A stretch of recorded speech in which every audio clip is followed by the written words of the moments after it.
दोस्तों नमस्कार। बर्लिन के एक चमचमाते कॉन्फ्रेंस हॉल में दुनिया के सबसे ताकतवर देश बैठे थे।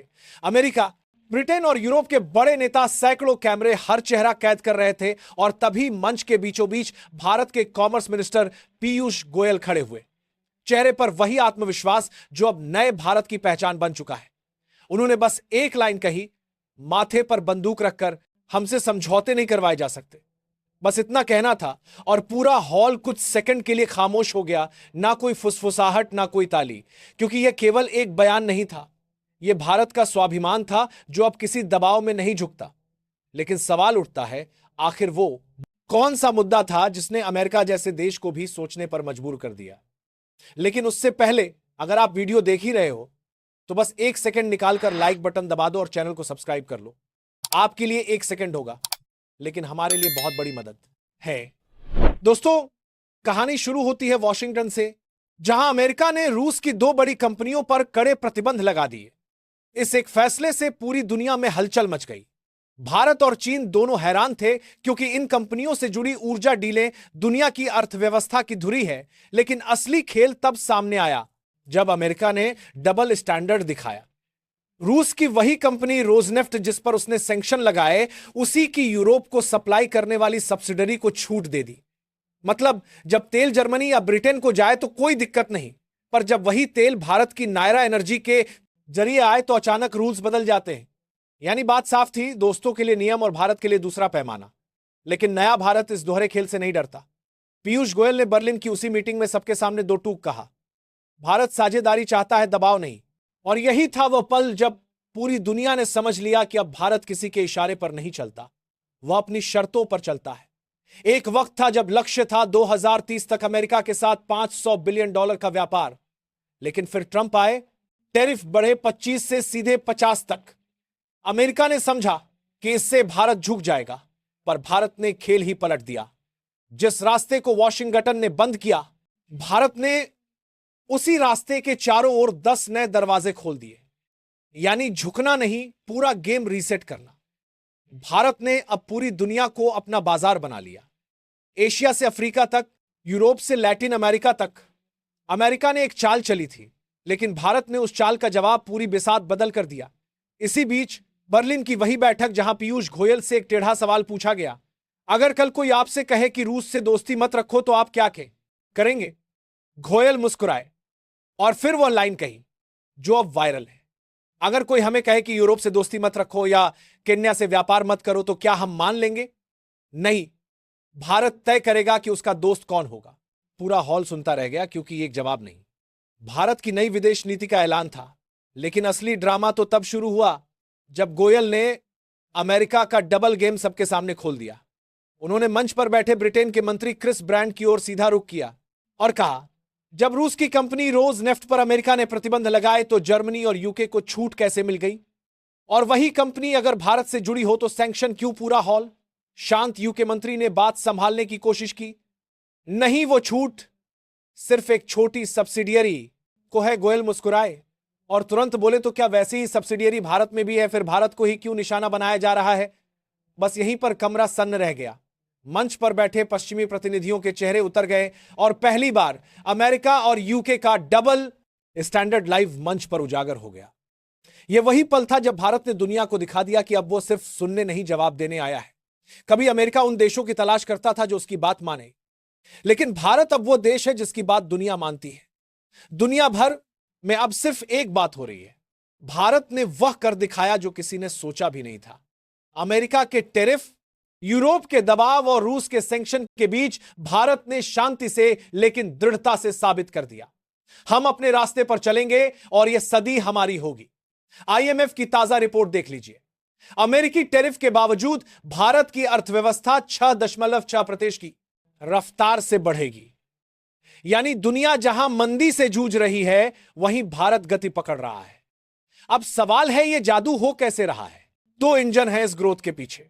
पहला, भारत का कृषि सेक्टर, जिसे अमेरिका जैसी ताकतें अपने हिसाब से चलाना चाहती थी, लेकिन भारत ने साफ कहा, हम अपने खेतों की नीति खुद तय करेंगे। और दूसरा, भारत का घरेलू बाजार, 135 करोड़ लोगों का यह विशाल उपभोक्ता वर्ग खुद ही इतनी खपत पैदा कर रहा है कि वैश्विक अस्थिरता का असर कम पड़ रहा है। स्थिर सरकार, मजबूत रिजर्व और आत्मनिर्भरता की रफ्तार, इन सब ने मिलकर भारत की नींव और मजबूत की है। अब दुनिया भी यह मानने लगी है। बर्लिन की उसी मीटिंग में जब एयरबस के सीईओ से पूछा गया कि क्या भारत चीन को पछाड़ सकता है, तो उनका जवाब था, मैंने भारतीय इंजीनियरों में जो जुनून और क्षमता देखी है वह किसी भी देश से कम नहीं। यानी अब भारत सिर्फ सप्लाई चेन का हिस्सा नहीं बल्कि भविष्य की चेन का लीडर बन रहा है। और सबसे बड़ा ट्विस्ट, जैसे ही अमेरिका ने रूस की कंपनियों पर प्रतिबंध लगाए, भारत ने तुरंत अपनी चाल चल दी। रिलायंस, जो रूस से तेल खरीदने वाली सबसे बड़ी कंपनी थी, उसने एक झटके में डायवर्सिफिकेशन मोड ऑन कर दिया। मध्य पूर्व से खफजी, इराक से बसरा मीडियम, कतर से अल शाहीन और यहां तक कि अमेरिका से WTI क्रूड, सबका सौदा फाइनल। दिसंबर 2025 से जनवरी 2026 तक यह नया तेल भारत पहुंचना शुरू होगा। मतलब साफ है, भारत अब किसी एक देश पर निर्भर नहीं। जो शर्त लगाएगा भारत, उसके बिना भी जी लेगा। सरकारी कंपनियां भी पीछे नहीं। इंडियन ऑयल, BPCL, HPCL सभी अपने कॉन्ट्रैक्ट्स रिव्यू कर रही हैं ताकि 21 नवंबर के बाद रूस की रोजनेफ्ट या लूक ऑयल से कोई सीधी डील ना रहे। यह सिर्फ ट्रेड एडजस्टमेंट नहीं है, यह है आर्थिक स्वराज का नया अध्याय। दुनिया अब देख रही है कि कैसे भारत हर बात चुनौती को अवसर में बदल रहा है। भारत के रिफाइनर अब खेल पलटने में जुट गए हैं। तेल की खरीद अब सिर्फ रूस तक सीमित नहीं, प्लान तैयार है मिडिल ईस्ट से लेकर लैटिन अमेरिका तक का। ब्राजील, अर्जेंटीना, कोलंबिया, पश्चिम अफ्रीका, कनाडा और यहां तक कि अमेरिका, हर जगह से नए सौदे की सुगंध फैल चुकी है। लेकिन इस रास्ते में एक बड़ा पेच है, महंगी ढुलाई। समुद्र पार तेल लाना आसान नहीं, क्योंकि जहाज जितने दूर जाएंगे कॉस्ट उतनी बढ़ेगी। पर असली ड्रामा यहां नहीं है, वो तो है नायरा एनर्जी के कैंप में। यही कंपनी जो रूस की रोजनेफ्ट से जुड़ी है, अब एक ही दिन जैसे धुएं में गुजर रहा है। यूरोपीय यूनियन के प्रतिबंधों की मार से उसके सबसे बड़े bank state bank of India ने अगस्त में ही विदेशी ट्रांजैक्शन रोक दिए। मतलब अब नायरा के पास पैसा भी है, तेल भी है, पर रास्ता बंद है। कंपनी ने मजबूरी में अपनी रणनीति ही बदल डाली। अब वही रिफाइनरी जो समंदर से सप्लाई करती थी, देश के भीतर पेट्रोल डीजल भेजने के लिए रेल की पटरी पर उतर आई है। हर दिन 2 से 3 ट्रेनें, हर ट्रेन में 50 टैंकर एक साम लाते हैं। रिफाइनरी जो कभी इंटरनेशनल हब थी, अब अपने ही देश के भीतर सर्वाइवल मोड में है। कंपनी के एक सीनियर अफसर ने कहा, हर दिन ऐसा लगता है जैसे हम आग बुझाने में लगे हैं। हमने कभी नहीं सोचा था कि हम इतने सीधे प्रभावित होंगे। यह सिर्फ एक कंपनी की कहानी नहीं, यह भारत के उस नए द्वार की झलक है जहां हर मोर्चे पर रणनीति, राजनीति और अर्थनीति तीनों एक साथ टकरा रही है।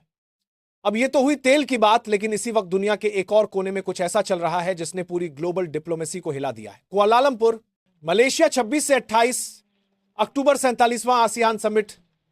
मंच पर आए अमेरिकी राष्ट्रपति डोनाल्ड ट्रंप और उन्होंने ऐसा बयान दे मारा जिससे पूरी दुनिया में सस्पेंस फैल गया। ट्रंप बोले, मैं किम जोंग उन से मिलने के लिए 100% तैयार हूं। मैं उन्हें अच्छी तरह जानता हूं। बस फिर क्या था, मीडिया हॉल गूंज उठा। कौन सोच सकता था कि इतने तनाव के बीच ट्रंप इतनी सहजता से उत्तर कोरिया को मीटिंग सिग्नल भेज देंगे। लेकिन असली ट्विस्ट तो तब आया जब उनके ही एक अमेरिकी अधिकारी ने तुरंत बयान जारी कर दिया, ऐसी कोई मुलाकात शेड्यूल में नहीं है। अब सस्पेंस और गहरा हो गया। दक्षिण कोरिया के यूनिफिकेशन मंत्री ने कहा, संभावना है कि दोनों नेता आमने सामने आए। मतलब अमेरिका कुछ और कह रहा था, दक्षिण कोरिया कुछ और। दुनिया हैरान थी कि ट्रंप आखिर खेल क्या रहे हैं। लेकिन इस ड्रामे के बीच भारत ने चुपचाप एक और बड़ा कदम उठा लिया, और वो भी यूरोप के दिल ब्रसेल्स में वहीं पहुंचे। भारत के वाणिज्य मंत्री पीयूष गोयल 27 से 28 अक्टूबर के बीच, यह कोई सामान्य यात्रा नहीं थी, बल्कि एक ऐसी उच्च स्तरीय वार्ता जो आने वाले दशक की ट्रेड डायरेक्शन तय कर सकती है। उन्होंने यूरोपीय संघ के ट्रेड कमिश्नर मारोस शेफकोविक से मुलाकात की। दोनों ने सिर्फ डील पर नहीं बल्कि एक भविष्य के लिए तैयार साझेदारी पर बात की, जिसकी बुनियाद प्रधानमंत्री मोदी और यूरोपीय आयोग की अध्यक्ष उर्सुला वॉन डेर लेयन की पिछली बैठक में रखी जा चुकी थी। और वहीं से साफ हो गया, जब बाकी दुनिया सस्पेंस पॉलिटिक्स खेल रही है, भारत साइलेंट स्ट्रेटेजी से अपना वैश्विक नेटवर्क मजबूत कर रहा है। अब सवाल आपसे, आपके हिसाब से कौन जीतेगा इस जियोपॉलिटिकल गेम में? अमेरिका की ड्रामा डिप्लोमेसी या भारत की शांत चालाकी? कमेंट में बताइए। और दोस्तों, ये थी आज की बड़ी खबर जो काफी रिसर्च और मेहनत के बाद हमने आपके सामने रखी है। तो अगर आप हमारी मेहनत को सपोर्ट करना चाहो तो वीडियो को लाइक और चैनल को सब्सक्राइब करके अपने दोस्तों से शेयर कर दें ताकि उन्हें भी ये जानकारी मिल सके। धन्यवाद।